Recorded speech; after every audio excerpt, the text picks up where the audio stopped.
Project Rampage works. They have increased strength, speed, agility. Last night he was 7 feet, 500 pounds. This morning he's almost 9 feet, pushing 1,000. Are you familiar with CRISPR? Yeah, genetic engineering. It's more like genetic editing. Changes will be incredibly unpredictable. Increased strength, speed, agility.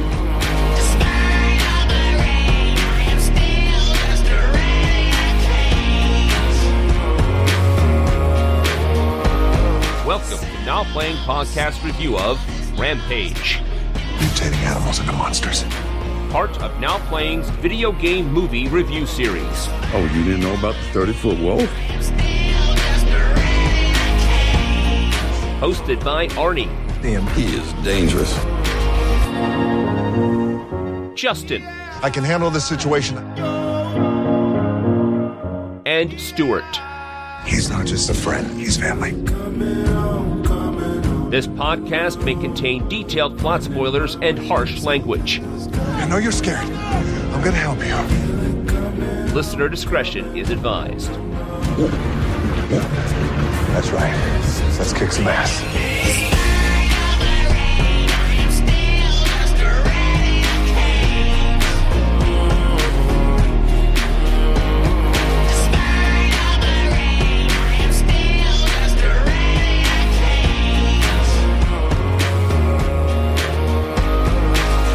Today we're discussing Rampage, starring Dwayne Johnson, Naomi Harris, Malin Ackerman, Jake Lacey, Jeffrey Dean Morgan, directed by Brad Payton. This is Arnie, the Now Playing co-host who, if I like you, I lick you, and if I don't, I eat you, so you always know where you stand.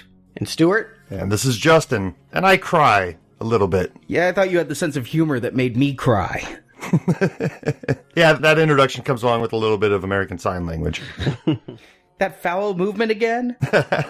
So Rampage, out of all the movies we've covered based on video games, this one feels like the most what the fuck? Well, that's because it's been the most years between game and movie. I can't believe they bothered. After 32 years, finally, were people waiting? I loved Rampage. I just want to put it out there. You're hitting one of my favorite games of that era. So there would have been a time when I would have adored the idea of a movie for Rampage, but it wasn't on my radar. After your 20s, I don't think you're thinking about your childhood video games coming back. I guess I am, because I last year went to New Orleans for my 15th wedding anniversary, and we spent a lot of time in a barcade down there, and I spent many a quarter on Rampage. So I played that in the arcade as recently as last year, but I was playing the hell out of it at the beginning of the century. When I got a PlayStation and a PlayStation 2, I was playing Rampage World Tour and Rampage Universal Tour, which took the original game where basically you're going through Illinois of all places. Peoria. Yeah, up to Chicago and continue rampaging through the Midwest. Well, World Tour, you go to different countries. Universal Tour, you go to different planets. They added new monsters. It had really cartoony, cel-shaded graphics where the animals made even more funny expressions. That's the thing about Rampage when I think about it, is it was always cutesy. It was Godzilla versus King Kong versus a wolf for some reason. It's the first time I ever remember playing a video game that was kind of subversive. Up to that point, you always played heroic characters. This was a game that let you be the monster. And I don't ever remember being the monster before 1986 in a video game. When did Texas Chainsaw come out for Atari? I never played that. It also allowed you to eat people. Yeah. That was revolutionary in the arcade. I mean, up to that point that we were talking about bad influences and violence in games, but since this was cartoony, this one kind of slipped by. Yeah, that's what I mean. Like, it wanted you to destroy things. Whereas I think the mentality in any other game would be stop the monster from destroying your city. And it had so much going on because you had First of all, it had a little bit of a plot. You'd see newspaper headlines in between where some mega vitamins had mutated humans into these beasts. So I guess the wolf is there because it was like the Wolf Man. You'd transform into King Kong, Godzilla, or the Wolf Man, and you were being attacked by the military, which of course goes with any of those giant monster movies. There was also a mad bomber running around who would blow up buildings too, and sometimes he'd help you pass a level, and other times if you were in that building, it would hurt you. And there was the buxom blonde that would stick out of windows, the Fey Ray that you could eat. The shower. I remember the guy or lady in the shower that, had to cover up. That was always a cute little thing. You yourself, you would end up nude. If they took you out, you ended up shrinking back to your human form and like covering your privates and like sidestepping off the screen. Yes. And the lizard was female, Lizzie, and the other two were male, Ralph and George. The thing I remember is this was the first game that I realized to be a complete quarter sucker, because there's no way you're not going to get injured. There are bullets coming from everywhere. As you destroy buildings, you hit electric things like coffee pots that fry you. You fall off buildings, and yet for another quarter, you can pick right up where you left off after you walk off the screen nude. You can walk right back on as the beast for 25 more cents. And so in that way, the game felt endless, but expensive. I don't remember a point. There was no achievable end. You just wanted to level the city, right? Yeah, you'd level city after city. Yeah, I don't think there's any real end game, but it's been a long time since I played the game. Where each of the playable characters, did they have individual powers that would make you choose Lizzie over George? No, they were all pretty much the same, but what I do remember as being very fun is, like, I'd play with my friend at the arcade. You could punch each other. So you could be against each other and hurt the other player. And we'd always be like, let's work together and try to stop the army. And then, stop punching me, you dick! What you really want. I mean, if the model is King Kong and Godzilla, well, you want to see those two fight, right? But I played it alone on my computer. So you're telling me there was a way of kind of making it like Mortal Kombat and going at your friend. Yeah, I mean, you could only punch. You had one move and it was a big fist punch. I did play this on my computer as well. I had an EGA highly yellow version of it that I would play endlessly because it was free. I've played the arcade. I've played the PlayStation games. But yeah, the last time a Rampage game came out was 2006. So we're still a dozen years away from Rampage. No game has felt so out of date. And Rampage doesn't feel like a classic. Sure, people know it, but I think it's along the line of if you made Ladybug or Mr. Do the movie. Those games had their following. Pengo the movie. But they certainly, Burger Time the movie, they certainly weren't Pac-Man, Donkey Kong, the big ones. It may have been B level, but I do think the ones that come to the screen are the ones that seem based in movie ideas. The fact that there is a rich cinematic history of kaiju attacking cities means that this is a property that would be easy to adapt. Burger Time, I just can't imagine how you make that movie. I mean, what is the equivalency to stomping on hamburger buns and watching them drop on sausages? I can't imagine. Don't tempt them. I love the thought of genetically mutated eggs and sausages coming after you.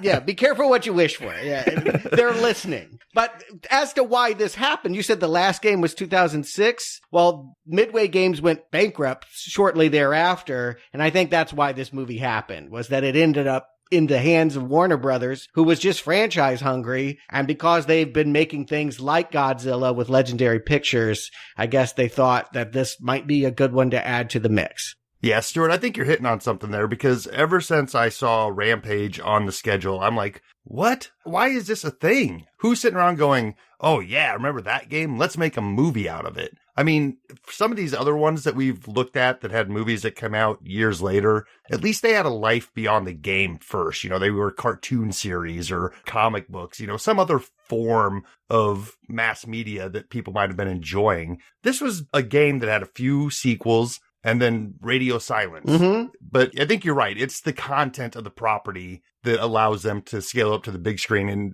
not really worry about where it came from. Yeah, I mean, they could have adapted Narc, I suppose, too, but Warner Brothers has just been making this. They were also behind the first Pacific Rim. It was sort of in their wheelhouse. They probably had the software that allows them to make this stuff look really good. And yet it still took 7 years from them acquiring it to wind up on screen. I see that there are 4 writers attached to this movie. I don't know if there was a history of directors coming in or out, but it seems like it was in development for quite some time before they figured it out or figured out how they wanted to present it in 2018. Yeah, I noticed one of those writers, Carlton Cuse, he was one of the producers of Lost after JJ stepped away. So he's somebody who I've heard speak for hours upon hours because he did the Lost podcast. He's a writer that I have respect for his thought process. I also used to have respect for Damon Lindelof's thought process, though. As far as this goes, it was going to be produced by some guy named John Rickard. That's not a name I know. Nope. He did Horrible Bosses. Didn't see it. Oh, it's actually not that bad. The sequel is. Yeah. I could see that because Rampage is comedic. Like we mentioned, you are the monster. You get naked and you have to hide your privates. A straight up disaster movie is not what I would expect with Rampage. And in fact, when I saw the trailers for this movie, I literally thought it might just be a movie called Rampage. It may not have any ties to the game until I saw there was indeed a wolf, a lizard, and a gorilla. I was like, what is this? But then in 2015, they tried again with Dwayne Johnson and Beau Flynn, and it took them a couple of years to get the script right because, all right, I like the original idea better than what we're going to review right now. I am just going to say that. Rockzilla. The Rock was going to turn into a giant monster. Oh, I could tell you it's the exact moment in this film where that was going to happen. It's pretty obvious. He takes a bullet and then it's just like, oh, I'm fine. I'm like, no, you got rewritten. I would like a movie closer to the game where it's fun and it's humans doing destruction. But I have wondered, it's been 17 years since 9/11. I feel like the world is ready to see skyscrapers topple again in cinema as entertainment, but is the world ready? Is the media ready? Are the memories of 9/11, which is perhaps worse than even Pearl Harbor because we have so much video of it played so often on television, is the world ready to see heroes tear down skyscrapers? I wasn't sure.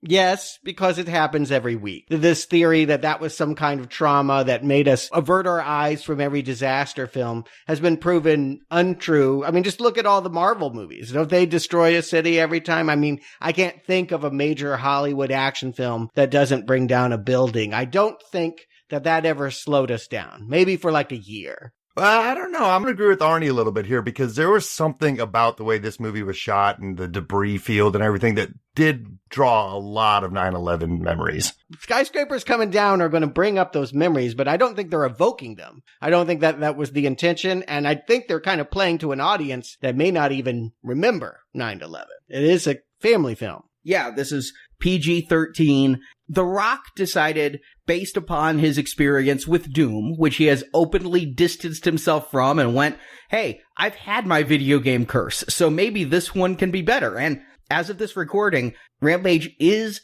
Rotten Tomatoes' highest scoring video game adaptation in history. So, wow. It's only sitting at 52%, by the way.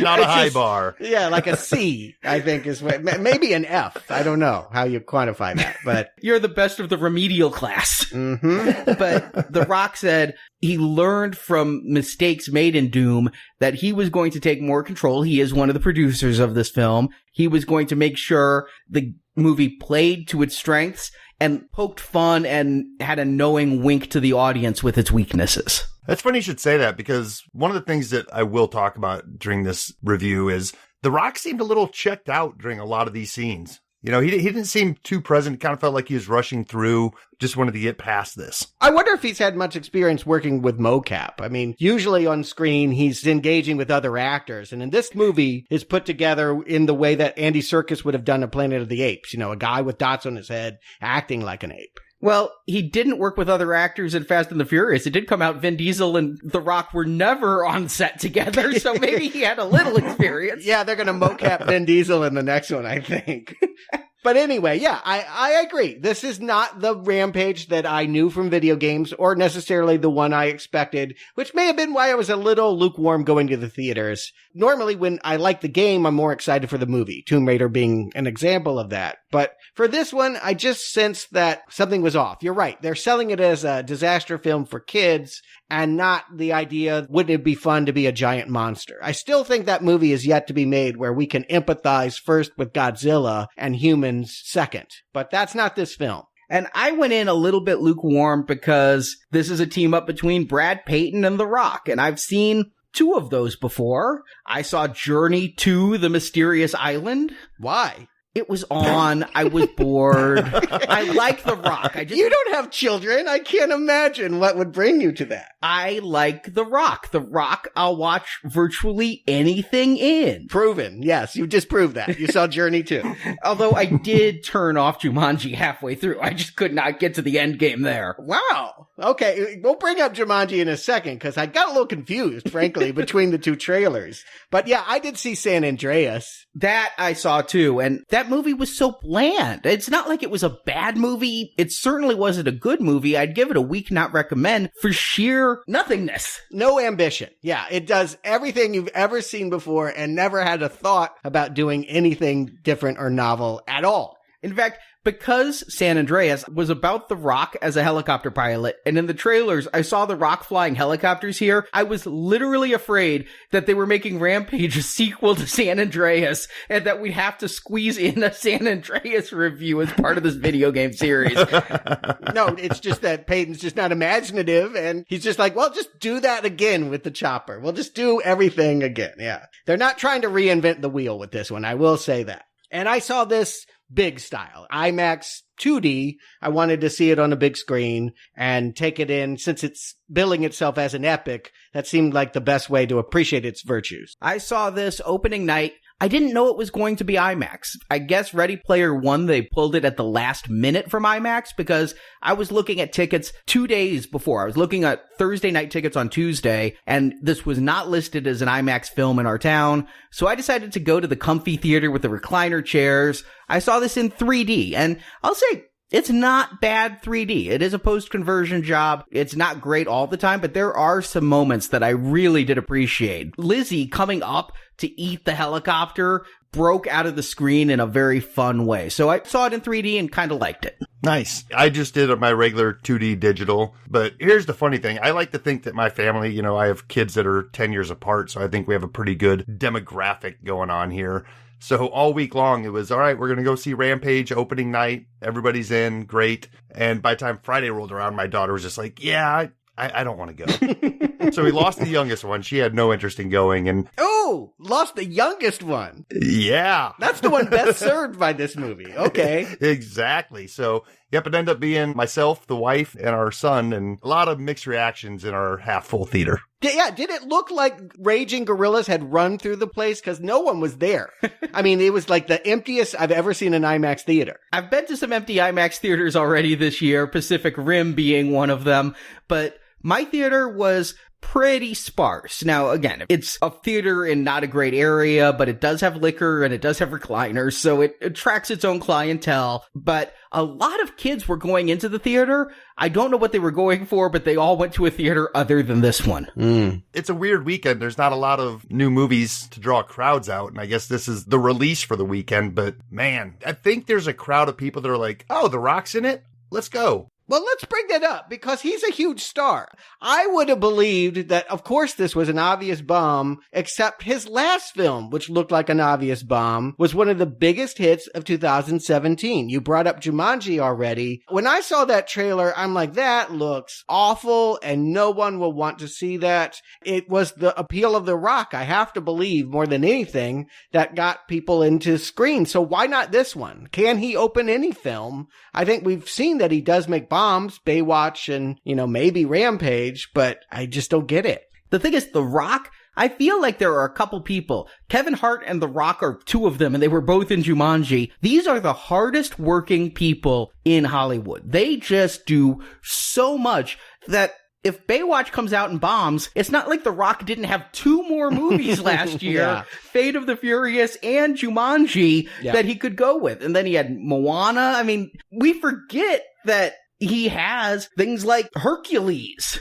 Yeah. No, you're right. They're hardworking and they can easily put a bomb behind them. It seems like because they are a brand and people know what they're going to give you, there is a built-in audience every time. Their films are going to be tailored to deliver to that audience. My only question is, why Jumanji and not this one? Maybe it was the Christmas release. Maybe if they had put this out to the holidays where you got to go with families to a movie, that this would have more appeal. Hey, I'll tell you, having watched half of Jumanji and this, Jumanji is more fun. Jumanji is more family. Jumanji brings laughs that Rampage mostly leaves at the door. If they'd stayed true to Rampage the game, I think it would have had more of a Jumanji feel. But here, this is more action film. This is Die Hard. With Junior put at the end of that, I would qualify it. Yeah, Die Hard Junior. It's definitely a stepping stone from kid film into adult film. It's neither for children or for adults. Who's it for? Is that just a red arrow already? I think I might be showing my hand, so let's just go ahead and get into this.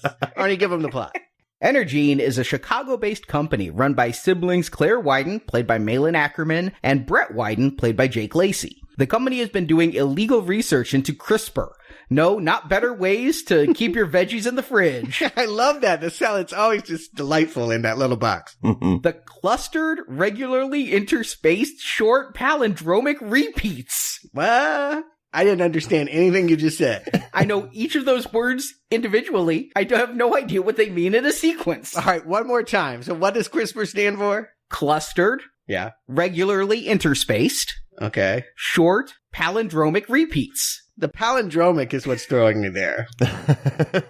It's real research. Okay. But in this movie, it's a gas that can recode the DNA of animals that was ruled illegal in 1996. But Energene continues their work experimenting on a space station so they're not caught and there's no infection. But when a giant rat, who I call Curtis because in World Tour you could play the rat Curtis, escapes, the space station is destroyed and 3 canisters of CRISPR plummet to Earth like comets. One lands in the Everglades where it's eaten by an alligator. Might be a crocodile. I really can't tell them apart and both live in the Everglades. It's the crocodile from what I read. But it's you have to look at the snout, which is all screwed up in this one. Nobody's going to do the one you'll see later, the one you'll see after a while.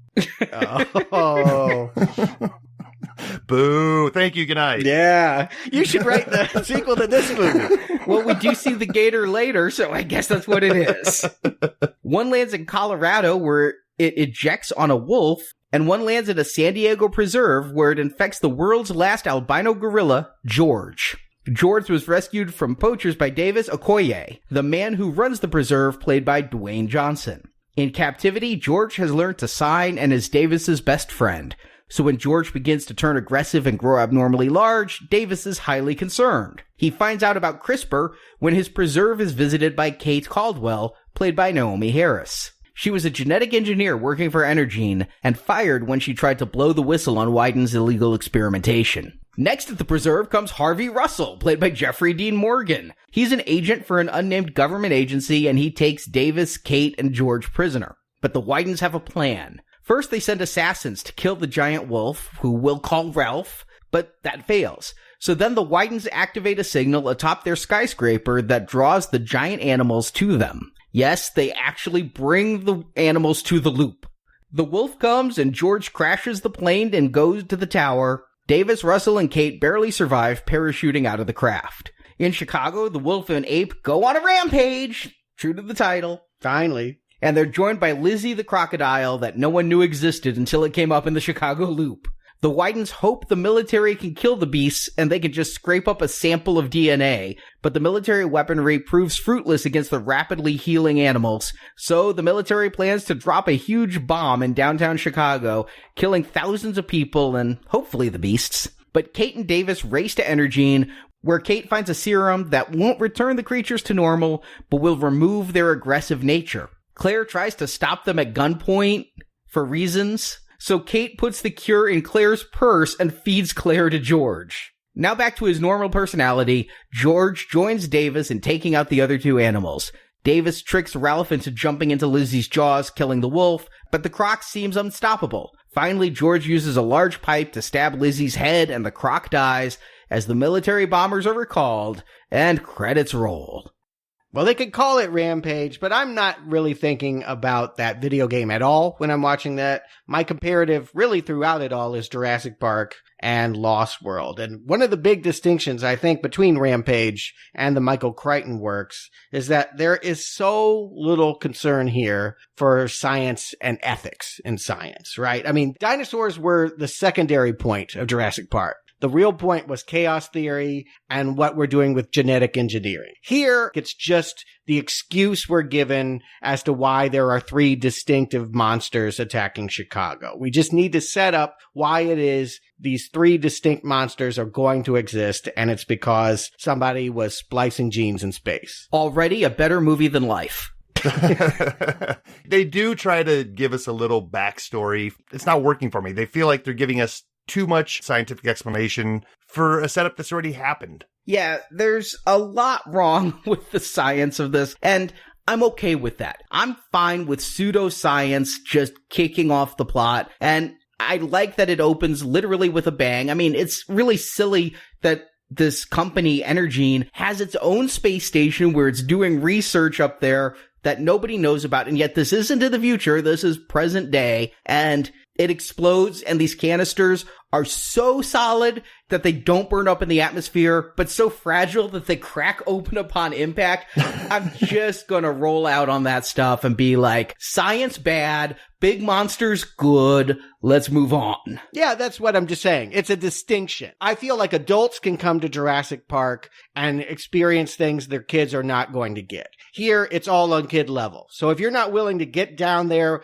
to your inner 7-year-old, I think this movie will be boring. The science doesn't matter. Exactly. And I think The Rock has a line delivery pretty early on that tells us that's how you're supposed to treat science. You know, Dr. Kate says, have you heard of CRISPR? And he's like, oh yeah, the gene splicing thing. Like, okay, right. Everybody's heard of CRISPR. You know exactly what's going on. Let's move on. Yeah, no one's thinking about the lettuce in their fridge. Yeah, come on now. And the fact that we're dealing with this kind of sci-fi film, I mean, it's an urban anaconda, basically. I'm okay with it because you're not going to get me to believe that you can take living creatures and make them just grow abnormally and not have their flesh tear apart. I believe you could breed new creatures with real science the way they did in Jurassic Park, start at the embryonic stage. This is supposed to be dumb action. I'm not going to fault it for living up to that assumption here. Fortunately, they don't spend time on it. If they spend a whole lot of time trying to bullshit their way through science they don't even care about, then I'd fault them. But they move really fast over it to get things started. It's within 15 minutes that the canister's infecting an animal. That's a good pace. Yeah, and this is mostly just let's restage Gravity. Like there was some cool cinematography in Sandra Bullock's movie. It's just, phenomenal. Here they restage it with some blonde that we saw way back in Planet Terror. If you remember that Grindhouse one, she was the blonde star of that. Here she's trying to basically say, I need to abandon ship because the lab rat has gone psychopath and killed all of my fellow lab techs. And we don't see them yet, but the person on the other end of that intercom is being cruel and saying, we're not going to let you into the escape pod. We're not going to open that hatch until you get the 3 samples that are in cryogenic storage. Actually, I think they wanted more than 3 samples. There were like 8, but she runs out after 3. I thought they were saying, we're not bringing you down unless you bring the rat. That's what I read. But she just goes for these samples, to which, all right, I'm good with pseudoscience, but come on. Scientists, if they're known for one thing and one thing only, it's documentation. You tell me in the 1940s, Erskine didn't keep his super soldier serum for Captain America, I'll be like, well, that was a different time. They didn't have computers. Today, don't tell me that they don't have that server on the space station backed up where they know exactly what's there and could recreate the experiment. They did not need to send this woman back to get this canister. In fact, what I have a problem with the entire time is the Widens, the villains of this piece.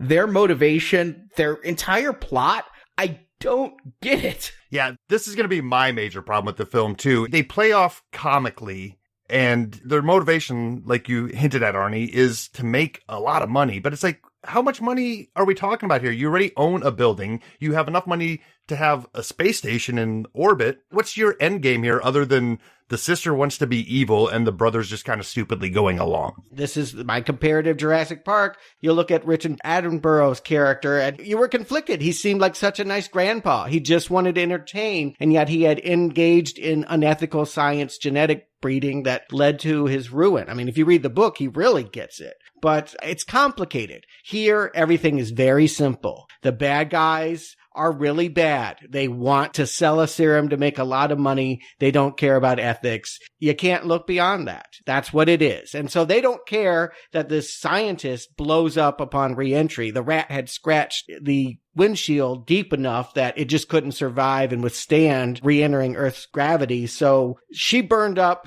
The pathogens in those canisters are still in existence, so it's just a matter of finding where they land, getting those samples, and getting rich. That's all there is to these villains. And I prefer when we review older movies and I'm watching and I'm like, who the hell is that? I know that actor from somewhere. Because I had that feeling the entire time with Malin Ackerman, because I have not seen her since Rock of Ages in 2012, and I haven't paid attention to her since Watchmen in 2009.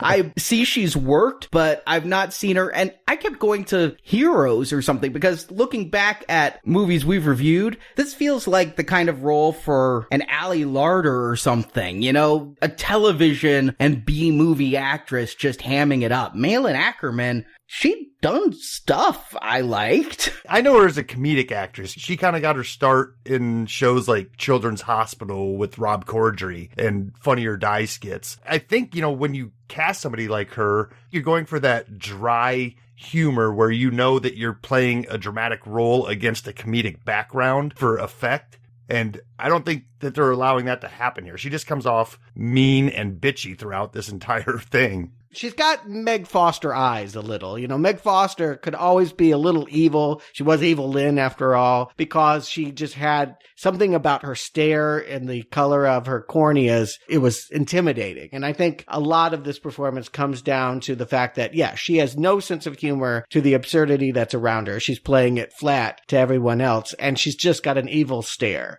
You just can't trust this Ice Queen. And so the question is, what's in the canisters? We know what it did to the rat. What's it going to do now that it's landing on 3 different places, all in America, conveniently? And they came from the same ship. I guess that's just the half of the planet that was facing it. Based upon box office, I think the next round of them will land in China. But I definitely think so. Yeah, get Jaegers to fight them.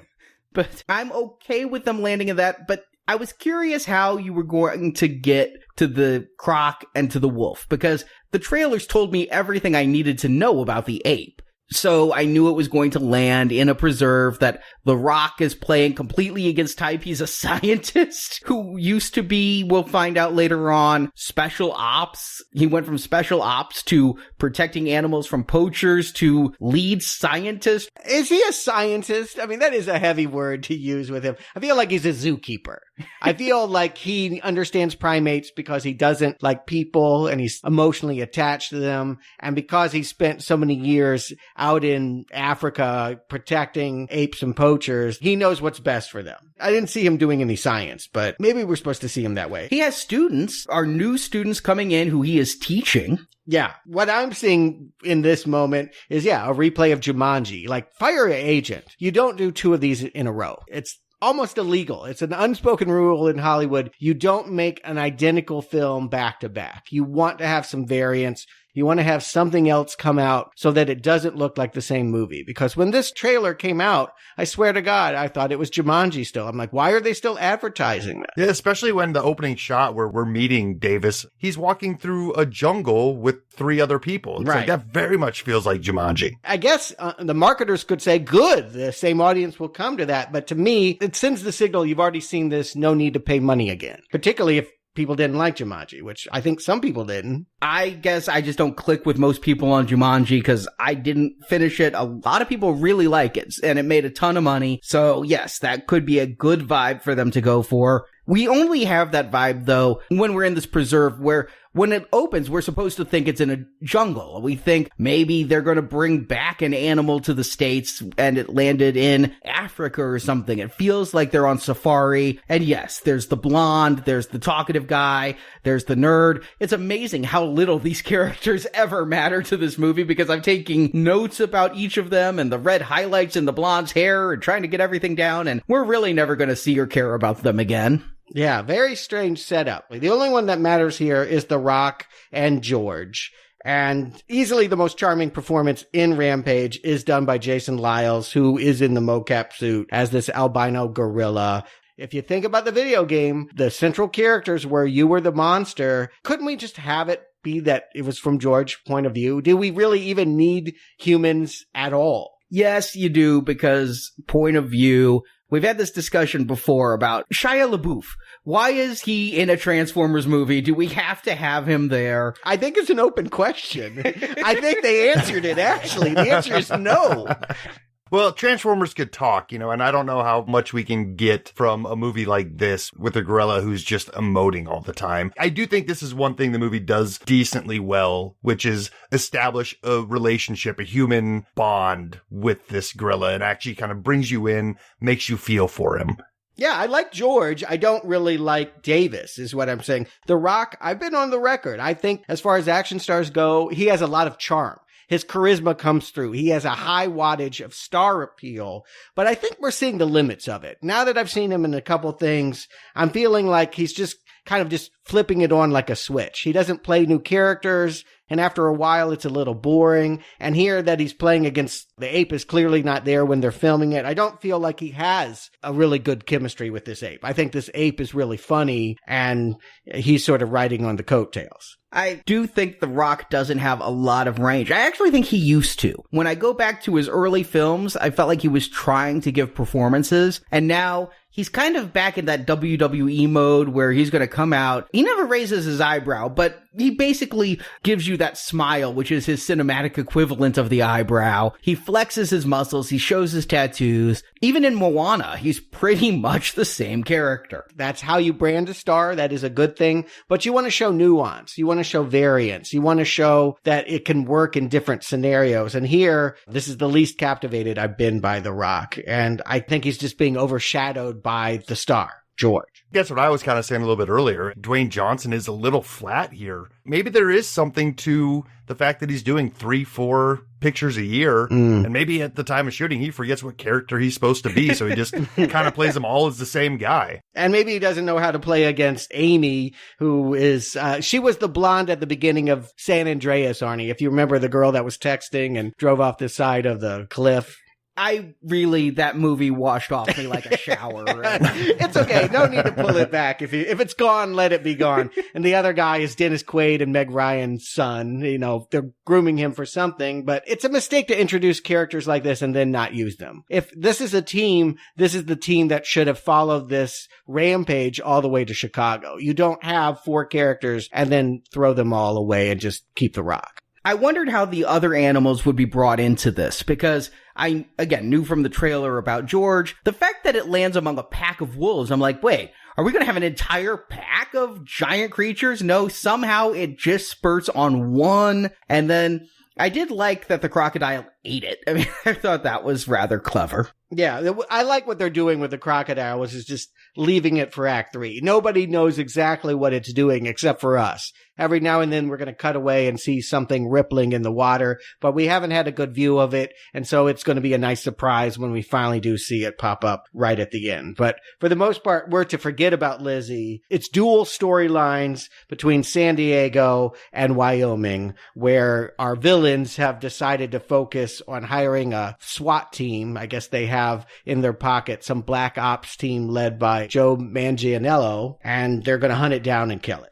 This feels like Predator. All of a sudden, I feel like this entire squad is the Predator squad, and Joe Manganiello is pulling off a decent Arnold. I'm really, again, surprised that we introduce these characters and they just go on to do nothing. But then in an interview, Brad Payton said he's seen Predator over 360 times. I'm like, so you just did this because you like Predator? Couldn't you have made this the movie? Wouldn't The Rock have worked better as a soldier of fortune going out to hunt the animals who realizes the animals could be saved and turns against the other hunters than as Diane Fossey with muscles? I think it's all about the surprise, right? There's a trend. We like the idea recently of killing characters unexpectedly. All of a sudden, James Franco, we think, is in the new Alien film and he burns up right away. Or certainly if you watch any HBO show, Game of Thrones or Westworld, characters that you think are going to be a big part of the story quickly taken out. It's meant to set you off balance. It's meant to create a sense of surprise and excitement. It's only going to work if the audience either feels like the character being killed is an icon or the actor playing that character is someone we love.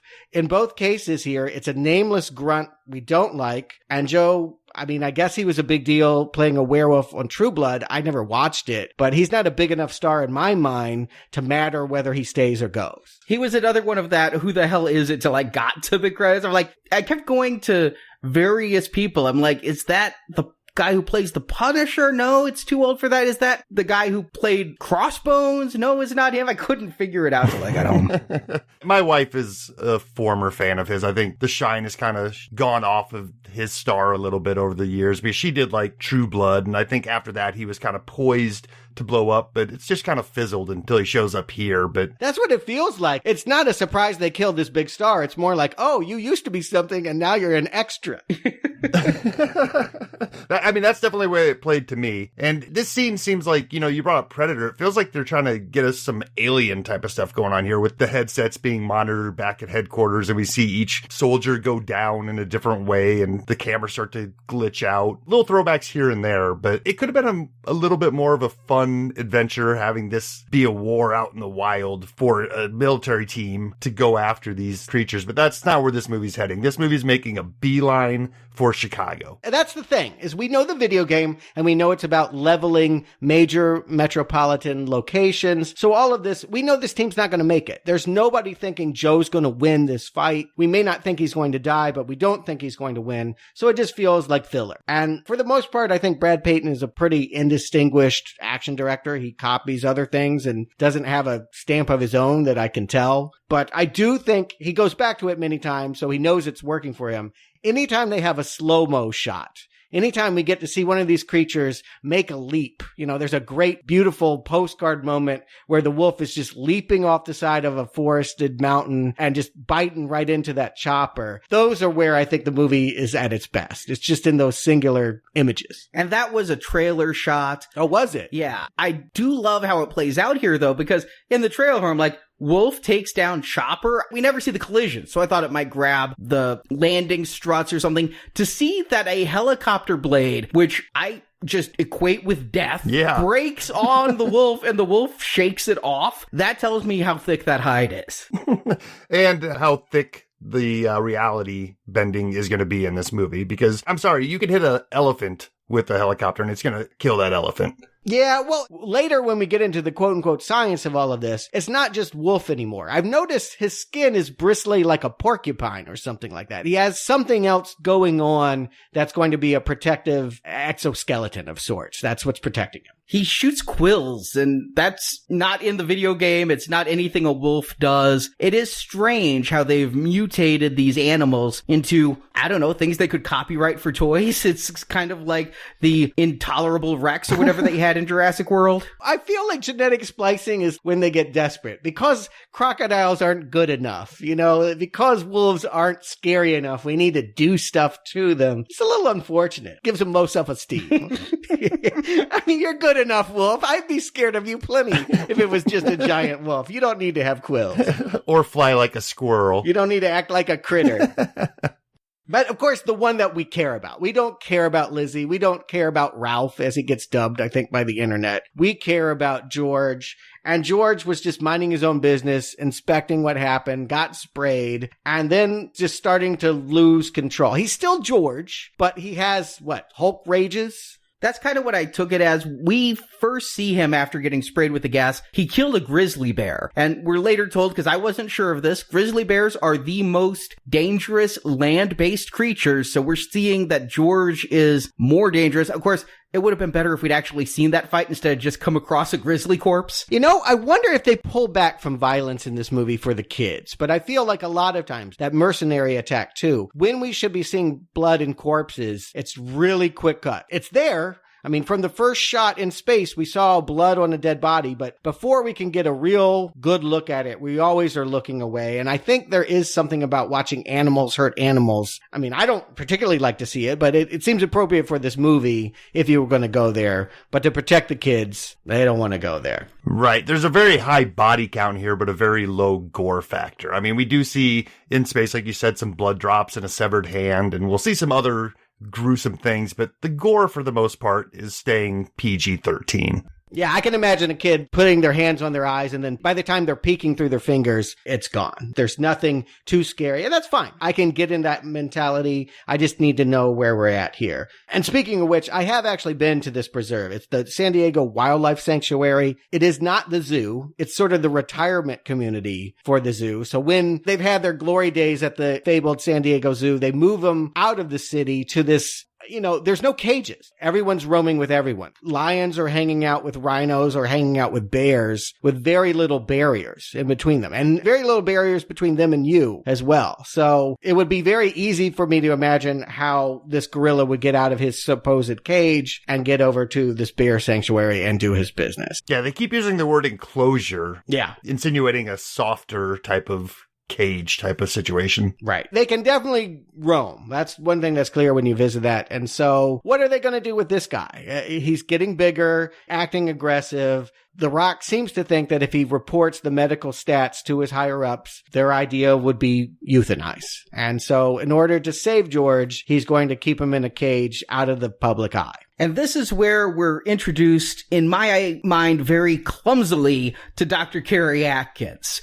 We start off with some character stuff of her. She's always late for work, claiming she's in traffic. She's drinking yesterday's Starbucks. But then she sees on the news there was a giant wolf. There was also George. It was reported that something had fallen from space, and, you know, no one has footage of George being big, but there was a report that there was problems with this monkey, and she worked on the Inner Gene project, so I guess she's able to quickly infer this must be her work crashing to space. She seems to know a lot about plot details, as she's just, going to leave whatever job she was going to in Los Angeles to drive the 2 hours down to San Diego. The timing of the introduction of this character almost gave me a little bit of hesitance going into this movie, because it's like, oh no, we're meeting yet another character. How many more people are they just going to throw at us? I don't think we need her. My theory is, why don't we just focus on what's happening with George? But if they don't want to take that tack, if that's too original, if we need human equivalencies, it should just be The Rock and his team of students. That's enough for me.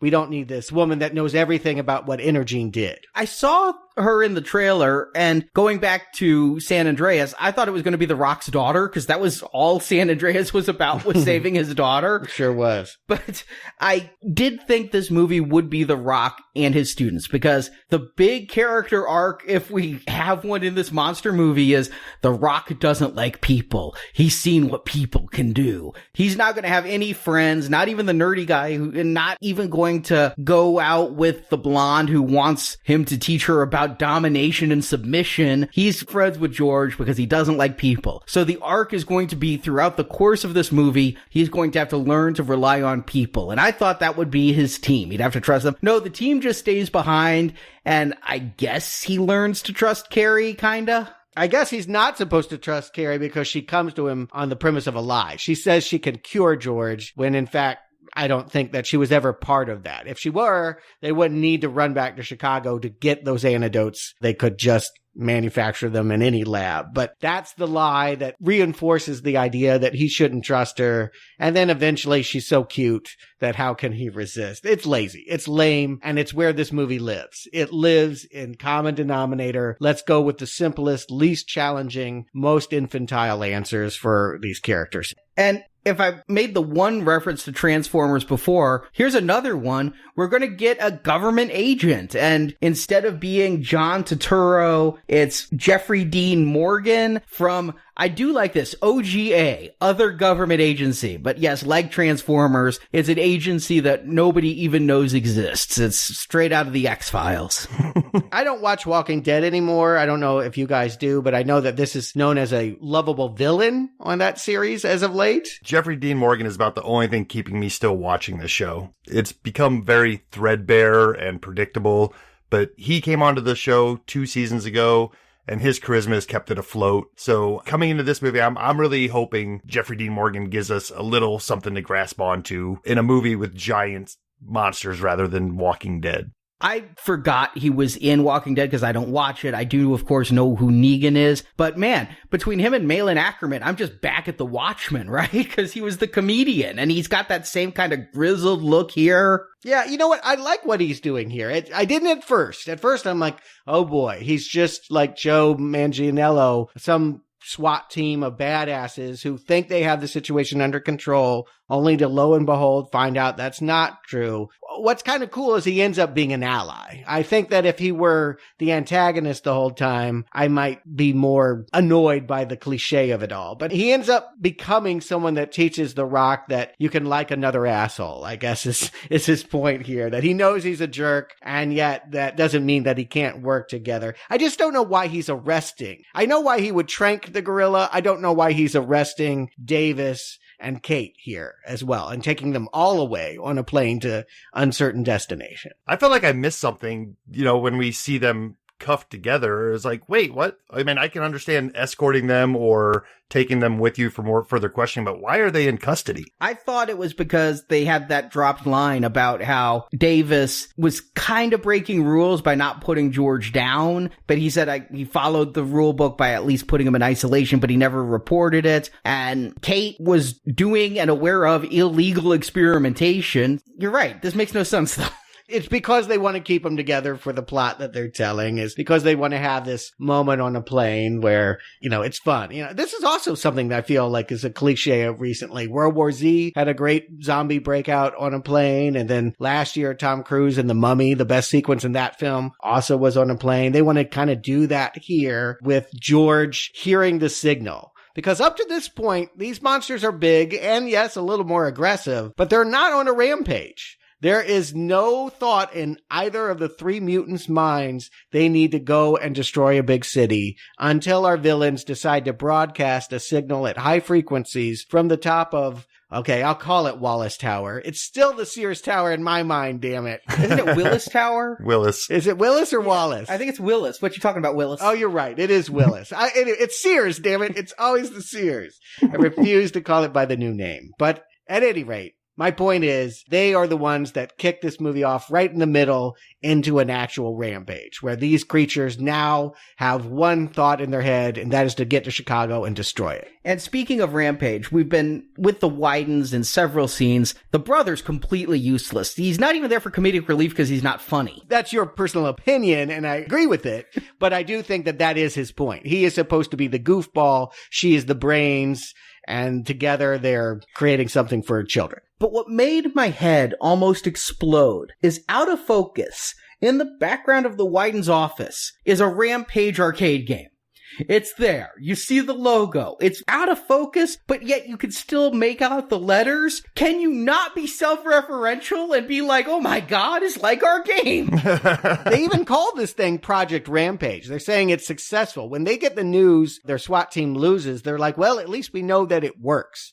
They wanted this to happen. The ultimate goal was they saw money in creating mutants so big that it could destroy nations. Well, it does again go back to what Justin was saying about aliens. I mean, somehow Paul Reiser thought there was profit in bringing a deadly alien for war purposes. Maybe if we, instead of bombs, dropped George on Syria? Sure. We're not getting a ton of science here, and we're not getting a ton of things that make sense, but one thing that should make sense is that they have some sort of control mechanism if they're going to try to weaponize this. Right. And that should be what they're going after. Yeah, I get they want them to come to Chicago because that's where their lab is. They want them to come to their actual headquarters so that they'll be in a frenzy to tear it down. Well, they hope the government will kill them. They're trying to round them up so they're easier targets for the government. Because again, there's no notes whatsoever, but if they kill the wolf, they can get a sample of it and do DNA testing. Why not just go for the canisters? There's residue in the canisters and there's 2 of them sitting out there, and let the wolf just eat its busload of tourists. It's also said that they want to kill Kate, that she was an old employee, and the reason why they had her sent to jail was they had taken her research, she was trying to cure her brother, and they had turned it and weaponized it, and then she tried to destroy that research, and they had her arrested, and now they know she's on the plane, so their thought is that George, by having him being in this frenzied state, will kill everyone by bringing down the plane. I think that was also part of their plot. I didn't think they knew George was on a plane. No, they definitely know. They say we need to liquidate her, and this is the way to do it. Well, they also set her up as the fall guy. I mean, when the FBI finally gets to their offices, they play dumb and say, oh, this rogue scientist that, she was in jail for 13 months. She must have been the one working on this behind our back. Yeah, and that only works if she's a corpse and they can't ask follow-up questions. And so we have a scene that is not as good as The Mummy and not as good as World War Z, but is pretty entertaining watching George freak out on the plane. Yeah, it's fine. It feels like we're a little bit too late. We're now about 45 minutes into this film, and we're just starting to rampage. It's really felt like not a lot has happened up to here. A lot of exposition, a dead grizzly. The wolf has taken out the commandos, but because the commandos mattered so little, that scene felt perfunctory. And so now I'm like, all right, finally, we're going to get a rampage. And I like how The Rock saves Jeffrey Dean Morgan and slaps the parachute on him. And I think The Rock might have actually parachuted for this because they do like this schnoz cam. The angle goes really weird. And in 3D, it felt like The Rock's chin was literally an inch from my face. I was like, wow, that's quite a shot there. But it reminds me of live footage of real parachuting I've seen. So if they didn't really drop him out of something, they faked it well. About that, photorealism. Not what I would expect if you were making a Rampage movie. I mean, when I think about that game, its cartoony style, that would have been my impulse in bringing it to the screen, is I wanted things to be Tim Burton-like, comic book, something with big, bright colors and bold ideas. Here, they really, whenever they can, want it to look photorealistic. You're expected to think that George is one of the people right there, and he's a real gorilla. He's not an exaggeration of a gorilla. Speaking of an exaggeration of a gorilla, this is where I start to notice a little bit of problem the movie's having with keeping the creatures in scale. I feel like they grow and shrink as necessary, not necessarily to the plot, just to what's happening on screen. Like sometimes George feels like he could fill up that entire cabin of the airplane, and other times he's half the size of the wolf. Yeah, he's mentioned that he's 9 feet and 1,000 pounds, but that may have changed over the course of time. I'm not sure. Again, because they have this idea that they have all of these animal adaptive qualities in them, who knows? Maybe he is growing and shrinking and doing whatever. It's weird to me that George is the runt of the litter, though, because he's made to be so big, but when he gets next to the wolf, when you see them on different buildings, and it may be the sliding scale that you're talking about, Justin, but man, George looks tiny, the wolf looks huge, and Lizzie is freaking mammoth. Yeah. And I do like that Ralph was eating a busload of tourists at Mount Rushmore when he gets the call to come to Chicago. That was kind of a fun detail. He was just being a wolf. That's what I kind of like, is they're just being animals. The croc is just swimming around. Now I can eat more fish. That's the only change in his life. It isn't until this signal is introduced that now they're on a rampage to destroy. They're not even really trying to destroy a city. They're trying to destroy the source of an irritating signal. I like that they stayed somewhat true to the video game and that they were going to Chicago. I wish that the lab for Energene had started in Peoria and they'd worked their way north. It makes more sense to have a lab in Peoria than to pay Willis Tower whatever the rent is for that expanse of hard drive area. But isn't flattening Peoria redundant? I mean, I do like that Chicago is the backdrop for this, because I mean, how many times have we seen New York destroyed, LA destroyed, San Francisco destroyed? Chicago, let's knock some buildings down in downtown Chicago. That's somewhat unique.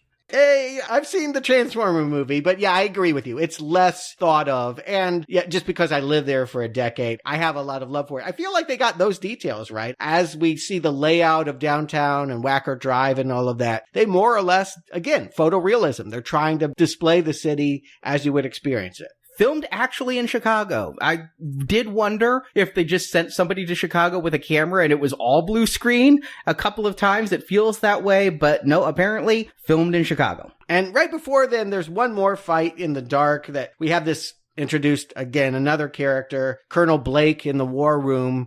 All the main characters have been brought there after the plane crash for reasons I don't know. I don't know why you keep involving Davis, but they keep saying they have questions for him. I'd be more concerned about the gorilla and the wolf working together, but that's the point, is that these two species have teamed up and they're fighting their way to Chicago. That would have been fun to spend more time on, but it ends up just being sort of a night vision attack where, again, we don't want to see the violence, so we don't have much of an action scene. And then it's also lip service that they get 50% of downtown Chicago evacuated somehow before they arrive there. Yeah, we're introduced to now, if Jeffrey Dean Morgan isn't our faceless evil government character, we get a virtually nameless colonel who comes in, and when The Rock, again, he runs a zoo. I've seen So We Bought a Zoo. I wouldn't exactly trust Matt Damon when he says evacuate a huge metropolitan area, but when The Rock says evacuate all of Chicago, the colonel says no, and then he's the first one ready to kill everyone in Chicago.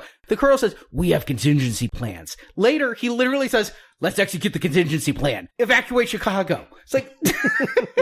Yeah, because of that one scene I was talking about, you barely notice, didn't work. That was his plan, and then plan B was to evacuate. We should have had more rampaging along the way. If this movie's called Rampage, and we want to see and understand that, I think they were afraid not only of showing violence, but if George is going to ultimately remain a good guy and a lovable character that kids want to cuddle with, we don't want to have too many images of him tearing up barns and destroying property and threatening people's lives. Yeah, instead of making a beeline for Chicago, there are other cities between San Diego or wherever they crash. I mean, obviously someplace rural, but they could have gone from St. Louis to Des Moines, hit a couple other cities. You really build up the tension of what's happening here. But no, it's right to Chicago, right to the Willis Tower, and it's wanton devastation from there.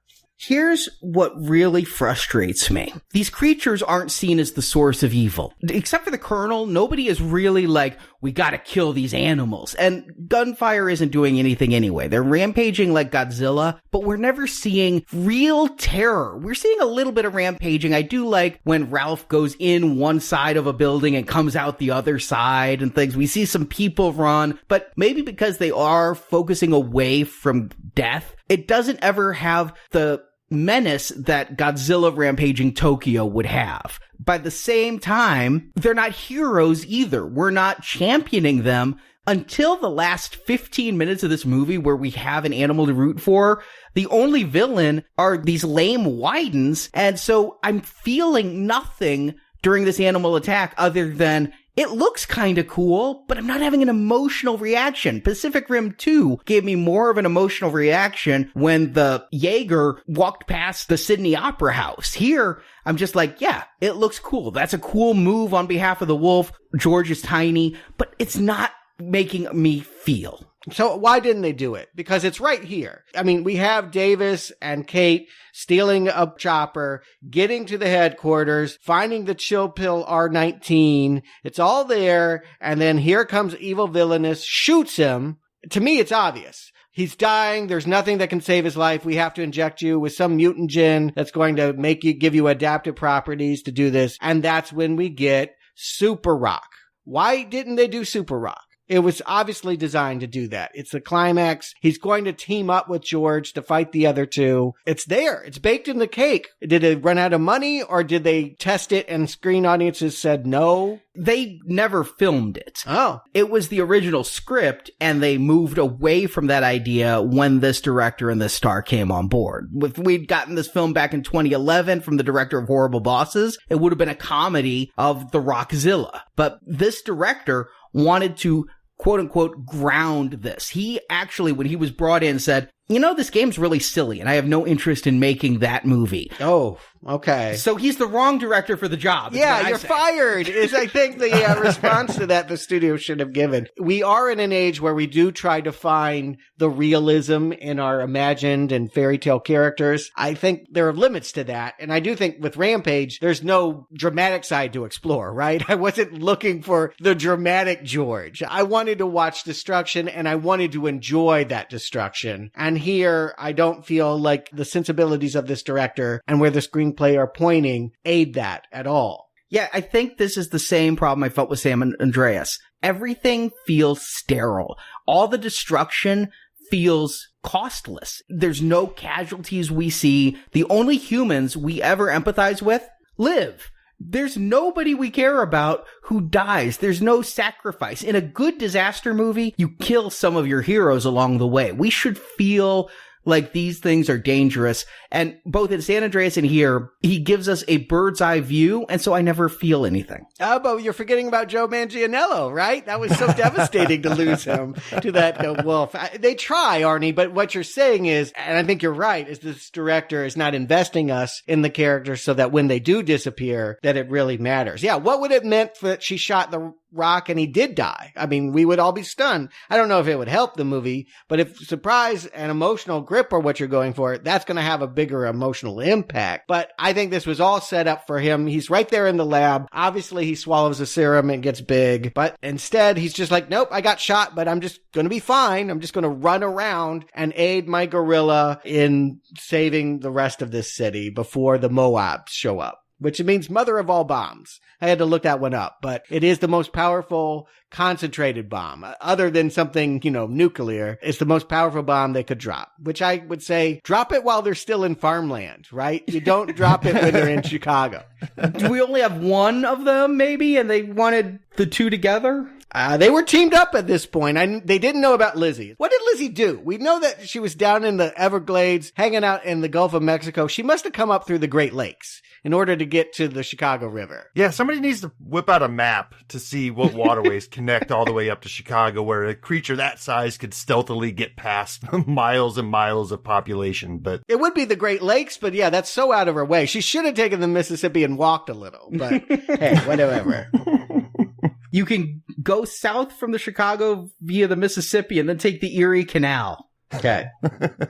She knew what she was doing. But at this point, the movie is asking us to, A, care about these characters, but not giving us any reason to. It's asking us to care about Chicago as a whole, but not giving us much reason to. They keep saying, let's save the city. We have to save Chicago. Well, a good quarter of it's already in rubble. What are we saving here? Yeah, and I only see like 3 people. Whenever they cut to the scenes of destruction, there may be like 3 people in the background limping, but it's not like mass carnage. Again, they are trying to shield audiences from the idea of real death, despite what they're saying about wanting to go for photorealism and grounding this. It's not like we even get hope throughout the movie from The Rock that, hey, George is good at heart. George would never do this. We need to find a way to make George stop. I mean, it almost feels like The Rock gave up on George. Like, oh, well, he's big and he's out of control now. Whatever. Let's just go try to stop it, I guess. It's not like he was trying to talk other people into not killing the large gorilla. I think he was just along for the ride at that point with his own idea on how to stop the entire rampage. Well, that's what they give Jeffrey Dean Morgan to do, is he's always telling the colonel, you should give those guys some more time to do it their way. There's too many characters, and that's a boring way of dramatizing that. Again, the perspective's all wrong. I mean, I'm going to just keep arguing. I want to be on George all the time. I don't want to be following all these suits in war rooms. I'll agree 100%, but I did try to remove myself from my knowledge of the game. I know what I wanted when you say Rampage the movie. I want Attack of the 50-Foot Woman with lizards and gorillas and wolves, okay? So I want it to be campy fun. Right. But take away the game, and I'm trying to take it as what they're giving me, which is a disaster film. Mm-hmm. And you're right, Justin. If there's no humans in danger I should care about, they should have me care about George. And in fact, I had one moment. When I was a kid, I watched the 70s Godzilla film a lot, and I cried at the end every single time because despite all the carnage he caused, you felt for that ape when he fell to the ground dead from the army. And when George gets stabbed, I'm like, oh, they're kind of going for a King Kong moment, but I don't feel it. He's impaled on some rebar or something, and we're supposed to think he's going to die. Exactly. That's exactly my point. And the only person that can keep that type of feeling alive in us as an audience is The Rock in this movie. And he's just not delivering that. It's a thread he drops up until the very end when we see George peeking at him and we find out that George didn't actually die. They're struggling to give him something to do. We don't want to see him kill the villain, so we just have Rubble crush the brother, and then, we can have the ape while he's still rampaging. It's poetic justice because he's still under the influence of the signal that she turned on, so ha ha ha, now she gets eaten. Again, another great slow-mo shot. We love watching her disappear inside that mouth. I'm glad they did that because, replaying Rampage for this review, I'm like, one of the big things is that buxom blonde, right? The one who sticks out the window, the Favre who you eat. And I'm like, they're never going to do that in this movie. So the fact that they make her the villain, they even put her in a red dress for that scene and then tosses her up in the air and grabs her. It's the only video game callback that I got out of this. Right. But the team up, that Rock is just going to remain a human being. It doesn't seem like he can help that much. He sort of tricks the wolf into flying because he's got squirrel flying ability. Yeah, it has webbed armpits and leg pits. That was strange. Yeah, like a squirrel suit. But anyway, he tricks him into flying into the gator's mouth. I don't think the gator wanted to eat him, and then he gets in the gunner of some vehicle at some point and shoots. But there's no fight. If it's human versus a giant creature, that is why in Pacific Rim they had to create the Jaegers, right? You need to be on the same level. Otherwise, there's nothing that you can do in that Lilliputian state. Yeah, but bringing this back to having some things from the game that you need to see, like Arnie said, you need to have a person being eaten, you need to have the buxom blonde, you also need to have a missile shot into the mouth of one of these creatures so they can spit out smoke in a comic way. We didn't get that necessarily, but we did get the missiles into the mouth, so they are playing to the few things that are in this game that you can bring to the screen. Mm-hmm. But I get you don't hire The Rock to sit out of the climax the way you can have Shia LaBeouf. Well, no, they always give him something to do. You know what? That's what they needed to do with this end. The Rock needed to do something to stop the signal or something while George stopped the animals. The Rock picking up a grenade launcher and getting in a down chopper to shoot these things, it makes The Rock look impotent. He cannot possibly do anything to these creatures. This is now George's movie, but because it's The Rock and he's a big star, you're going to try to make it him. He ends up being the damsel in distress George has to save. You're with me then, right? He should have turned. He should have been Super Rock, and that would have been more fun. Again, this director's sensibilities is to move away from everything that I'm pushing towards. He doesn't want fun. He wants real. You're asking for fun. I'm just asking for something to be invested in, and it's giving me nothing. The big thing is they finally kill Lizzie by George pulling the rebar out of himself, going through Lizzie's eyeball, and the big thing is The Rock is willing to admit, George saved me. Earlier, George is like, I saved you. He's like, you didn't save me. I don't need saving. So The Rock has come to decide he wants to sleep with a woman and admit that an ape saved him. That's character development, according to this director. Yeah, okay. It's a family movie, but not so much. I do like the sign language at the end. The biggest laugh is George calling it out. We can see that this is obvious Hollywood screenwriting of bringing the man and the woman together. But here George is going to literalize it with putting his finger through, the hole. And, got me to laugh anyway. I liked it when George gave the finger, both earlier, it's trying to do the fist bump. And he goes as if he's going to fist bump and gives the finger. I guess George has character development too, as he gives Rock a fist bump here, making the Rock's fist look so tiny. Yeah, they're going to have to find a new place for him to live, but everyone's cool with just laying down their guns and no more missiles. And we're going to somehow find a world in which maybe he can even help them rebuild because he's starting to help people out of broken windows and repair the damage. Yes, because I just saw this ape rampaging through the city, and now it's standing there with its hand out. I'm gonna jump into that first thing. I'm on that, yeah. Yeah. This is where a flood of questions begin to rush in. It's like, okay, why is the military stopping? The only people who know that George may have stopped rampaging and been affected by something else is the two people on the ground and the main general at the military thing who saw it go down. The rest of these army guys should be like, big gorilla, get him. Yeah.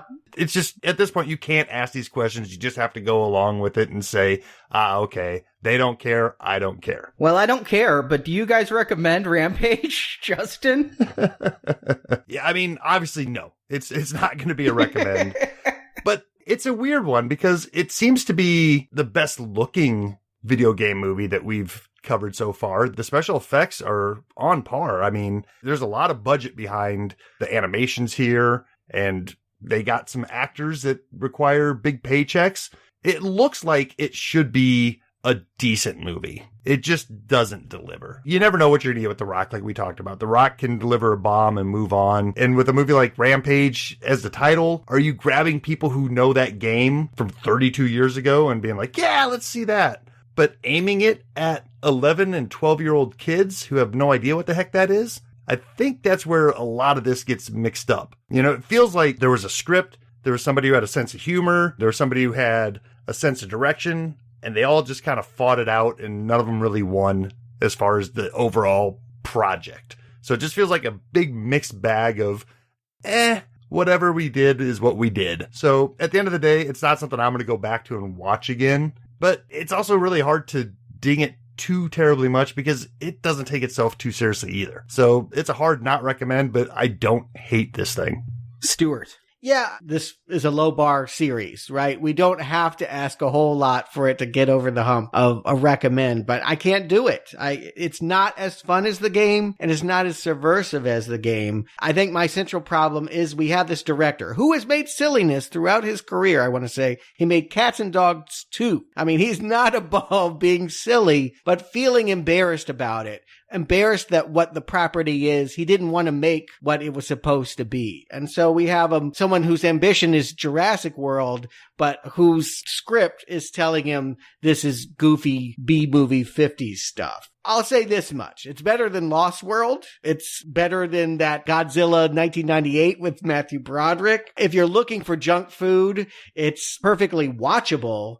But fun is going to be the gradient you apply to whether this is recommendable or not. It can be dumb, it can be outrageous, but ultimately it needs to have a sense of subversion. And so you can look to something like Kong Skull Island or the original Pacific Rim to see where junk can be more entertaining. That's what they should have gone for. If you're going to see this at all, I think you need to be a kid or with kids who haven't had much exposure to this kind of cliched action Hollywood stuff. The less you know about this kind of formula, the more likely you are to be charmed by it, because there's very little here that's fresh or original. And so, I don't think it's news to anyone. I don't think this movie's going to make much money. I don't think there's going to be a sequel. I think everyone's going to wait to stream it on Netflix, and that's what you should do.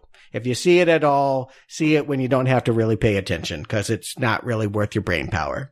For a movie called Rampage, there's not a whole lot of rampaging going on. They save it all for the last half hour. There's a couple of skirmishes, but you don't really get the monster mash until the end.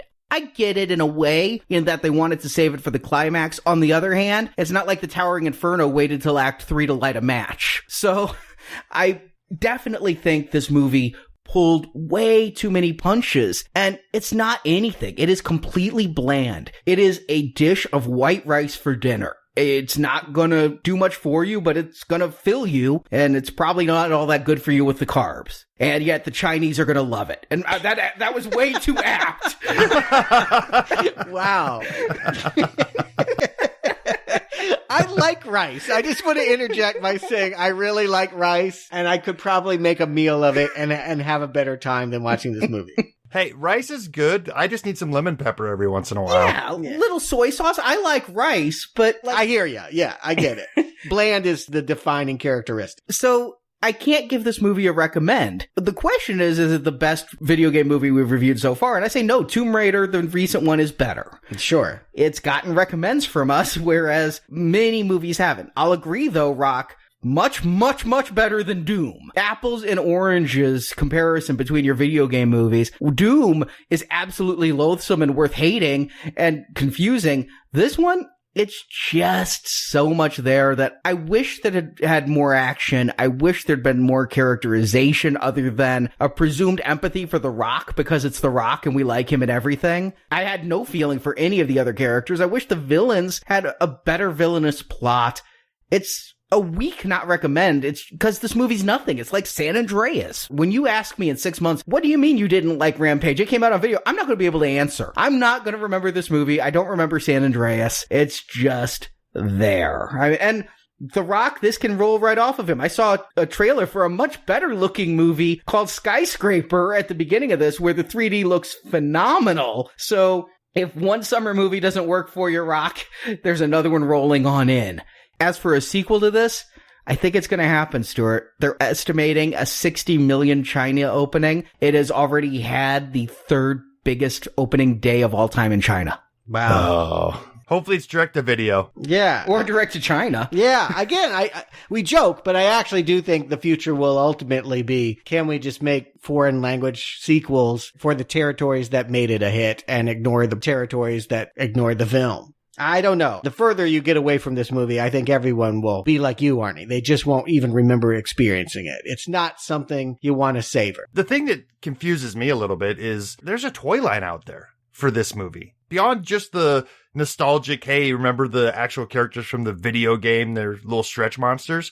There's George the Gorilla playsets with The Rock and vehicles. I do think it's for kids. I mean, if you think toys are for kids, that is the right demographic. If you have spent most of your life watching Pixar and Disney animated films and you're ready to start watching things with real people in it, this might be a good stepping stone. That tween audience is maybe the only people that are going to love this. I loved the fact that they brought out old-timey video game toys. You know, they really looked like the PlayStation 2 games. They were cartoony and super deformed, but I liked seeing my Lizzie, my Ralph, and my George. When I saw the new movie toys, I think somebody said it best. They took the Kong from Skull Island's toy line and painted it white and called it this. Yeah, I'll actually argue I don't like the design of these creatures, in part because the director was going for, I guess the word is realism, but yeah, they're not cartoonish. They're not fun. I wanted Tim Burton. I wanted a stylized,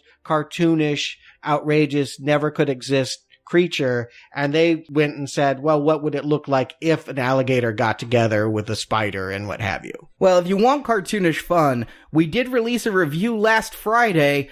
Beetlejuice celebrated its 30th anniversary not too long ago. Jacob, Stuart, and I decided to go back to the 80s and review it. That's true. And yeah, Tim Burton's vision is everything in that film. I hope you can join us to hear that show. You can become a patron by coming to our website. Click the banner at the top of the page. It'll explain everything. And that will also allow you to get access to this month's releases of our spring donation, which kicks off on gold level. Normally we start at silver, but we're going to start gold because we're starting our Al Pacino gangster series at probably his most famous film. One of the most famous films of all time, The Godfather, which is coming out this Friday. Yeah, our review's coming out this Friday. The movie's been out for years. I mean, yeah.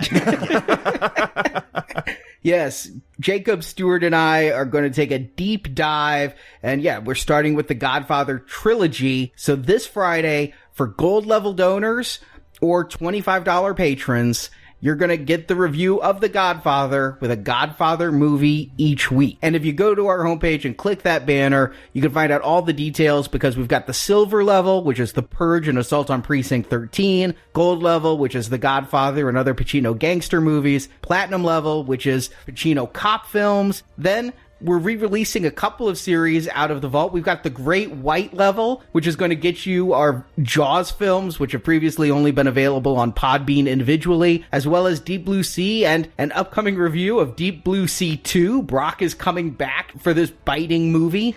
I bet it does bite. I haven't seen it yet, but I think the Smart Sharks actually made it. And then we have the Jurassic level of donation where you can get our Jurassic Park reviews and what I believe will probably be at least a far more tasty film. I'm not going to say if it's good or not because we have The Lost World, but Jurassic World Fallen Kingdom later this summer, I think will stomp Rampage. Jurassic Park is the high bar when it comes to these things, and yeah, maybe only Lost World is lesser than what we just reviewed. Yeah, it's the high bar and the low bar, so. And meanwhile, we've got a lot of theatrical releases coming up. We are just 2 weeks away from Infinity War.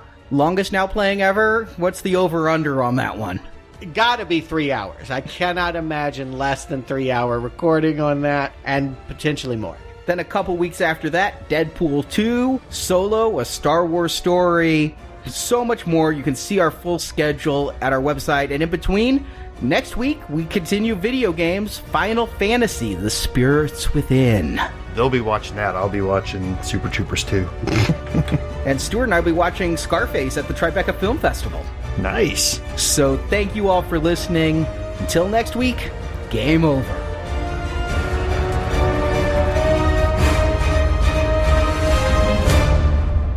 We're all very impressed. Yes. You and I laughing at your joke, okay? New guy, he no laugh. He cry. Yeah, opposite of laugh. Thank you for listening to this episode of Now Playing Podcast. We hope you've enjoyed the show. Connor, you can get up now. Are you 100% on that? Come back to NowPlayingPodcast.com each week for another new movie review podcast. Hell of a day, huh? Science experiments falling from the sky. And in the NowPlayingPodcast.com archives, you can find reviews of other video game movies, including Resident Evil, The King of Kong, The Wizard, Super Mario Bros., Street Fighter, Double Dragon, Tomb Raider, Rampage, and more. Your oversized monkey is old news. Also at our site, you can find hundreds of other movie reviews, including Star Wars, A Nightmare on Elm Street, Independence Day, the Avengers films, Back to the Future, Batman, Superman, The Fast and the Furious, and more. I was just thinking the only thing that's missing right now is a giant crocodile. Do you want to continue? Insert money now to keep playing Now Playing. Let's go save the world. Now Playing Podcast is a show without any sponsors or ads. We rely on support from listeners like you to keep Now Playing operating. They're gonna put him down. That's not happening. You can donate to the show and, as our thank you, receive bonus podcasts. Over 150 bonus movie reviews are available to choose from on the Now Playing Podbean page, including Alien, Night of the Living Dead, Jurassic Park, Ghostbusters, Indiana Jones, Lord of the Rings, Psycho, Troll, and more. I think we'll be all right.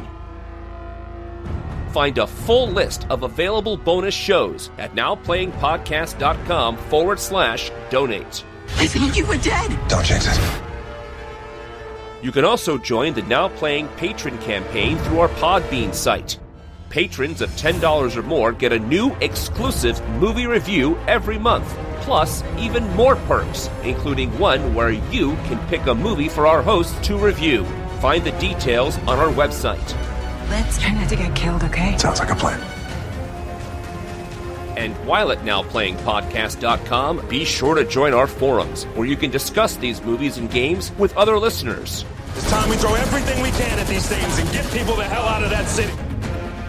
If you want even more Now Playing reviews, place your order now for the first Now Playing book, Underrated Movies We Recommend.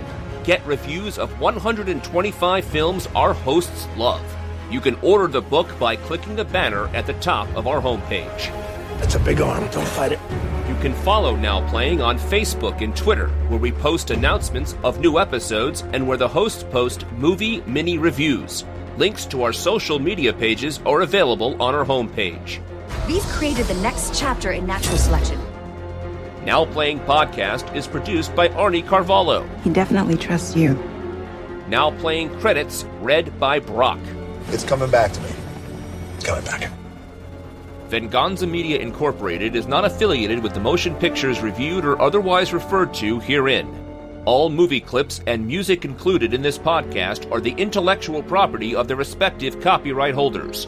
They are included here for the purpose of review, and no infringement is intended. You're scared. It's okay. The opinions expressed on Now Playing are those of the individual hosts and may not reflect the opinion of Venganza Media Incorporated. It's weird. You like hang out with animals more than people. Yeah, well, animals get me. Now Playing Podcast is an exclusive trademark of Venganza Media Incorporated and may not be used without the express written permission of Venganza Media Incorporated.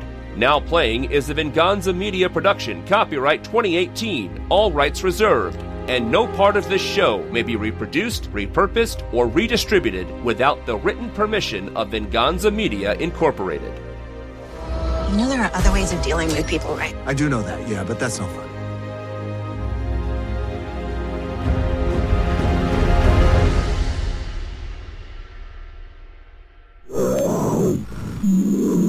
This is more action film. This is Die Hard, Executive Decision. I don't know why that's my second go-to.